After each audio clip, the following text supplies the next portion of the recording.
Hello friends, આશા રાખું છું કે તમે બધા મજામાં હશો. હું છું વિજય અને મારી સાથે બનેલો એક હોસ્ટેલનો બનાવ આજે હું તમારી સાથે શેર કરીશ. આ વાત છે 2013-14ની, જ્યારે મેં 10th પાસ કરીને ડિપ્લોમા ઇન મિકેનિકલની અંદર અપ્લાય કર્યું હતું અને મારું એડમિશન એક અંતરિયાળ ગામની કોલેજની અંદર મળ્યું હતું. કોલેજની આજુબાજુ કોઈ રેસિડેન્સી ન હોવાના કારણે કોલેજ કેમ્પસની અંદરની હોસ્ટેલમાં મારે રહેવાની ફરજ પડી હતી. આમ તો હોસ્ટેલ બરાબર હતી. અમારી સાથે બીજા કેટલાય ફર્સ્ટ યરના સ્ટુડન્ટ્સ હતા અને કોલેજની બાજુમાં એક બીજી પણ હોસ્ટેલ હતી કે જેની અંદર અમારા સિનિયર્સ રહેતા હતા. અમારા ફર્સ્ટ યરના સ્ટુડન્ટ્સને જે બિલ્ડિંગ અલોટ કરવામાં આવી હતી તે થોડી જૂની હતી. આમ તો બધું જ બરાબર હતું. સિનિયર સાથે પણ ઓળખાણો થઈ ગઈ હતી, ફર્સ્ટ યરના સ્ટુડન્ટ્સ જોડે પણ ફ્રેન્ડશિપ સારી એવી હતી અને હોસ્ટેલની અંદર રહેવાની પણ મજા આવતી હતી. હું પહેલીવાર ઘર મૂકીને હોસ્ટેલમાં રહ્યો હતો. મારો અનુભવ થોડો સારો પણ હતો અને ખરાબ પણ હતો. આમ કરતા કરતા સ્ટડીની સાથે અમારા દિવસો જઈ રહ્યા હતા. ત્યારે જ ઇન્ટરનલ એક્ઝામ આવતા 10 દિવસની અમને રજા મળી હતી. આ રજામાં જે નજીકના વિદ્યાર્થીઓ હતા તે પોતાના ઘરે જઈ રહ્યા હતા અને જે દૂરના વિદ્યાર્થીઓ હતા એ પોતે હોસ્ટેલની અંદર એકલા રહી રહ્યા હતા. આમ કરતા અમારા હોસ્ટેલની સંખ્યા જે કુલ 60 જણા હતા એની જગ્યાએ હવે માત્ર 15 જણા જ હતા. આ 10 દિવસ દરમિયાન અમારી હોસ્ટેલની અંદર વિદ્યાર્થીઓની સંખ્યા તો ઓછી થઈ જ હતી અને તેમાં એક રાત્રે એક રૂમની અંદરના 4 વિદ્યાર્થીઓ અચાનક મોડી રાત્રે બૂમો પાડી અને હોસ્ટેલની બહાર નીકળ્યા હતા. આ અવાજ સાંભળીને હું પણ જાગી ગયો અને તે બહાર નીકળ્યો. તેમને બહાર ઊભા રહેલા જોઈને અને ગભરાયેલા જોઈને હું પણ તેમની જોડે ગયો અને પૂછ્યું, શું થયું છે ભાઈ? કેમ આવી રીતે બૂમો પાડો છો અને ડરેલા છો? ત્યારે એમને ડરતા ડરતા કહ્યું કે અરે ભાઈ, અમારા રૂમમાં તો ભૂત છે. કપાયેલો હાથ જોયો છે અને એ જોઈને જ અમે ડરી ગયા છીએ. ત્યારે મેં હસતા હસતા પૂછ્યું, અરે ભાઈ, કેમ આમ મસ્તી કરો છો? સાચું બોલો ને, શું થયું? ત્યારે તેમાંનો એક છોકરો બોલ્યો, ભાઈ મસ્તી નથી કરતા, ખરેખર અમારા રૂમમાં ભૂત છે. આ સાંભળીને મેં કહ્યું, કાંઈ વાંધો નહીં, જે હશે આપણે સવારે વાત કરીશું શાંતિથી. અત્યારે આપણે સૂઈ જઈએ, ખૂબ મોડી થઈ ગયું છે. તો એ લોકો કહે છે કે અમે તો અમારા રૂમમાં નહીં સૂઈએ. ત્યારે મેં તેમને કહ્યું, કાંઈ વાંધો નહીં ભાઈ, હું રૂમમાં એટલો જ છું, આવી જાઓ, આપણે બધા સાથે સૂઈ જઈએ. ત્યારબાદ સવારે મેં તેમને પાછું પૂછ્યું, શું થયું હતું ભાઈ? રાત્રે શું હતું તો તમે બધા ડરી ગયા હતા? ત્યારે એ 4 વિદ્યાર્થીઓમાંથી એક વિદ્યાર્થી જેનું નામ હરેશ હતું તે મારા જ ક્લાસરૂમમાં ભણતો હતો અને તેને કહ્યું કે વિજય, મોડી રાત્રે અમે અસાઇનમેન્ટ પૂરું કરીને થાક્યા હતા અને સૂઈ ગયા હતા. સૂવાને થોડીક જ વાર થઈ હતી ને અચાનક મારી છાતી ઉપર વજન આવ્યો. ત્યારે મેં મારે માથે ઓઢેલું હટાઈને જોયું તો મારી છાતી પર કપાયેલો એક લોહી લવાણ હાથ પડ્યો હતો. આ જોઈને હું ગભરાઈ ગયો અને જોરથી ચીસ પાડી અને કહ્યું કે રૂમમાં કપાયેલો હાથ છે. આ સાંભળીને મારા રૂમ પાર્ટનર પણ ગભરાઈ ગયા અને તે પણ બૂમ પાડીને બહાર નીકળ્યા. હરેશની આ વાત સાંભળીને મને ખૂબ હસવું આવ્યું અને હસતા હસતા મેં કીધું, હરેશ, આવું કશું જ નહીં હોય, તને ભ્રમ થયો હશે અને તારા ભ્રમના લીધે તારા રૂમ પાર્ટનર્સ પણ ડરી ગયા અને આટલો મોટો વિવાદ થઈ ગયો. મારી આ વાત સાંભળીને હરેશ અને તેના રૂમ પાર્ટનર કહેવા લાગ્યા કે ના ભાઈ, એવું નથી, આ બનાવ કંઈ પહેલીવાર અમારી જોડે નથી બન્યો. આની પહેલા પણ ઘણીવાર અમને અમારા રૂમમાંથી અવારનવાર વિચિત્ર અવાજો અને અમારી વસ્તુઓ ખોવાઈ જવી અને અમે જ્યારે રૂમમાં એટલા હોઈએ ત્યારે નિરંતર અમારી ઉપર કોઈ નજર રાખીને બેઠું હોય એવા આભાસો અમને થયા કરે છે. તેથી અમે લોકો અમારા રૂમમાં ઓછા અને બીજાના રૂમમાં જ વધારે રહીએ છીએ.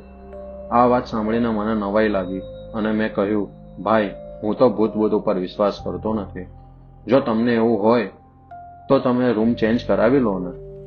ત્યારે તેને કહ્યું કે અમે ગૃહપતિને કેટલી વાર અરજી કરી છે, પરંતુ હોસ્ટેલની અંદર રૂમ ખાલી ન હોવાના કારણે અમે રૂમ ચેન્જ કરી શકતા નથી.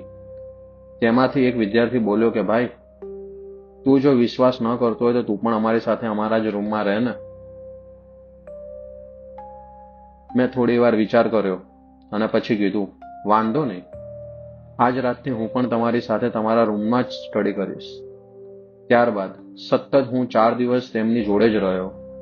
મને તો કાંઈ એવો વિચિત્ર આભાસ કે રાત્રે સૂતી વખતે એવા કોઈ કપાયેલો હાથ કે બીજું કંઈ જ અનુભવાયું નહીં. પરંતુ તેમના રૂમની અંદર એક અલગ જ એનર્જી કે નેગેટિવિટી કહીએ એ ફીલ થતી હતી.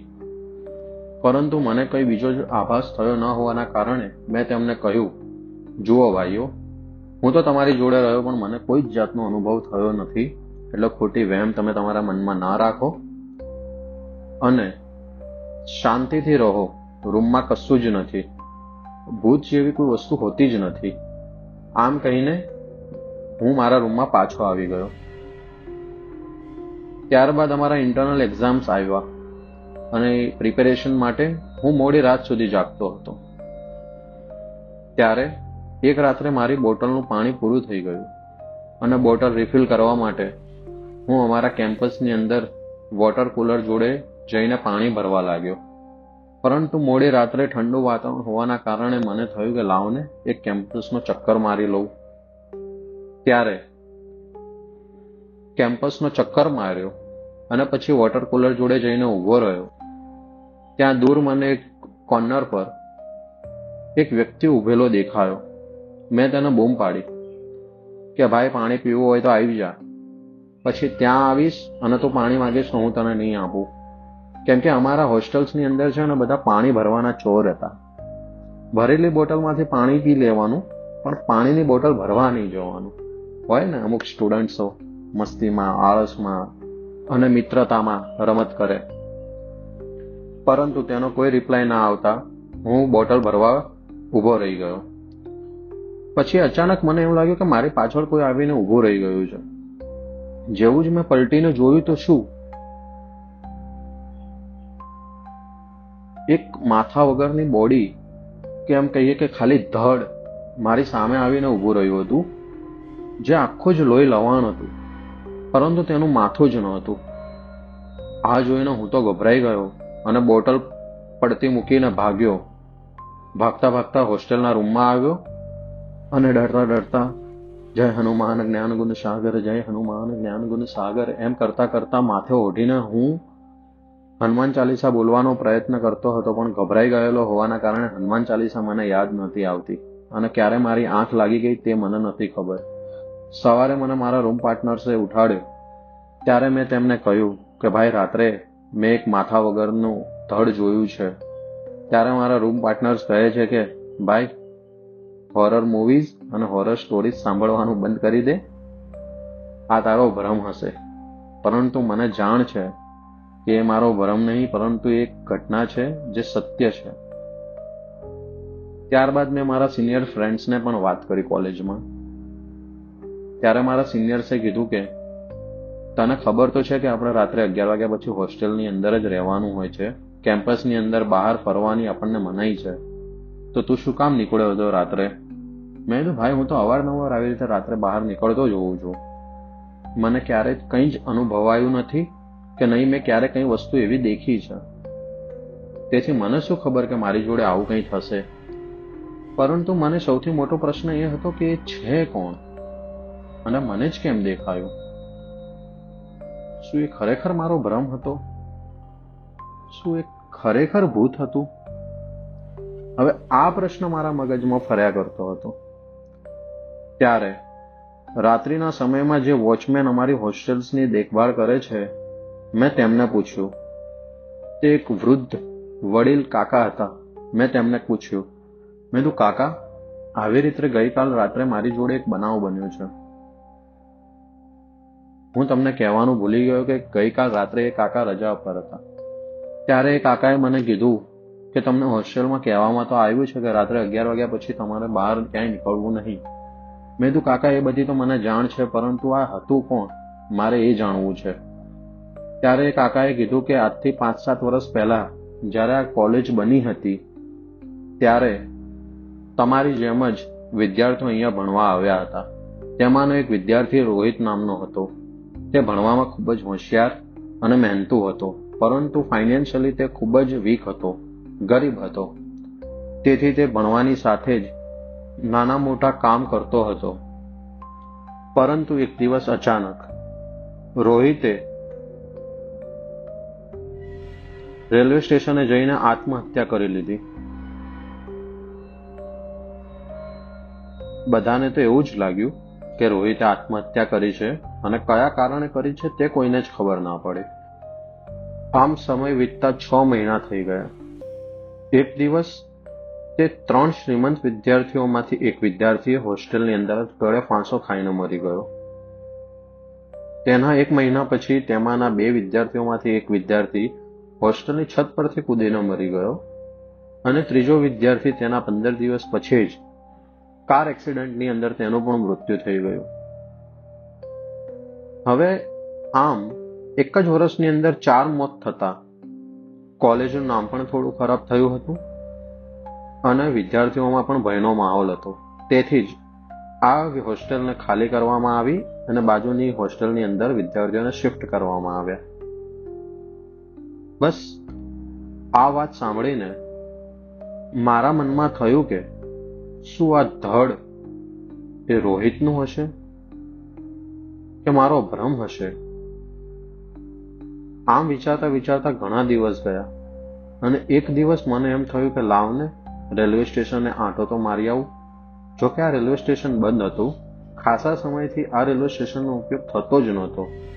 તેથી સાંજે 6-6:30 આસપાસ હું રેલવે સ્ટેશન ગયો અને ત્યાંના એક બાકડા પર બેસીને ડૂબતા સૂર્યને જોઈને હું વિચારતો હતો કે શું રોહિતે આત્મહત્યા કરી હતી અને કરી હતી તો કયા કારણોસર કરી હતી. આમ વિચારતા વિચારતા મારી નજર દૂર ઉભેલા એક છોકરા પર પડી. તેની અને મારી નજરો ચાર થતા તે મારી તરફ આવવા લાગ્યો. હું તો જો કે તેને ઓળખતો નહોતો, પરંતુ તે આવીને મારી બાજુમાં બેસી ગયો અને તે પણ ડૂબતા સૂરજની સામુ જ જોઈ રહ્યો હતો. ત્યારે મેં તેને પૂછ્યું, શું નામ છે ભાઈ તમારું? ત્યારે તેને મારી સામુ જોઈને સ્મિત આપ્યું અને પાછો ડૂબતા સૂરજની સામુ જ જોઈ રહ્યો. મને થયું કે કદાચ નહીં બોલવું હોય મારી જોડે. ત્યારબાદ હું પણ ડૂબતા સૂરજની સામુ જ જોઈ રહ્યો હતો અને તે બોલ્યો, તમે અહીંયા શું કરો છો? મેં હું તો બસ એમ જ અહીંયા બેઠો છું. ત્યારે તે મારી સામુ જોઈને બોલ્યો કે રોહિતના આત્મહત્યા વિશેના જવાબ શોધી રહ્યા છો? ત્યારે મેં તેની સામુ જોયું અને પૂછવા લાગ્યો, અરે તમને કઈ રીતે ખબર? ત્યારે તે બોલ્યો, મારું નામ જ રોહિત છે અને આપણે પહેલા પણ મળેલા છીએ. મેં કહ્યું, તો તમે આત્મહત્યા કેમ કરી હતી? તેને કહ્યું કે મેં આત્મહત્યા નથી કરી. તે રાત્રે પેલા 3 જણામાંથી એક જણાએ ટ્રેનને આવતી જોઈને મને ધક્કો માર્યો હતો અને હું એ ટ્રેનની નીચે આવીને કપાઈ ગયો હતો અને મારું મૃત્યુ થયું હતું. આ સાંભળીને મેં તરત જ તેને કહ્યું, શું તે દિવસે રાત્રે તું જ મને બીવડાવતો હતો? તેને કહ્યું, હા, હું તને બીવડાવવા માટે નહીં, પરંતુ સાબિતી આપવા આવ્યો હતો કે ભૂત હોય છે.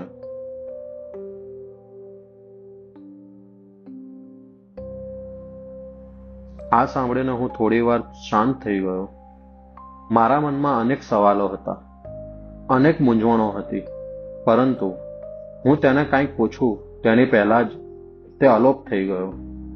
મેં આજુબાજુ ઘણી નજર મારી, પરંતુ મને કોઈ જ ન દેખાયું. અને અચાનક મારી આંખ ખુલી અને જોયું તો શું, હું તો રેલવે સ્ટેશન પર જ સૂઈ ગયો હતો અને ઘડિયાળમાં નજર નાખી તો 8 વાગી ગયા હતા રાતના. હું ફટાફટ હોસ્ટેલમાં પહોંચ્યો અને રૂમમાં જઈને વિચારવા લાગ્યો, શું ખરેખર આ સ્વપ્ન એ મારી કલ્પનાનું એક પરિણામ હશે કે ખરેખર રોહિત મારા સ્વપ્નમાં આવ્યો હતો મારા પ્રશ્નને જવાબ આપવા? અને પેલા 3 વિદ્યાર્થીઓની મોતની પાછળ શું રોહિત જ હતો? આવા ઘણા પ્રશ્ન મારા મનમાં ચાલી રહ્યા હતા. તમને શું લાગે છે મિત્રો? મારા પ્રશ્નના જવાબ જો તમારી જોડે હોય તો પ્લીઝ કમેન્ટ કરજો. આ સ્ટોરી ગમી હોય તો લાઈક કરજો અને મારી ચેનલને સબસ્ક્રાઇબ કરજો.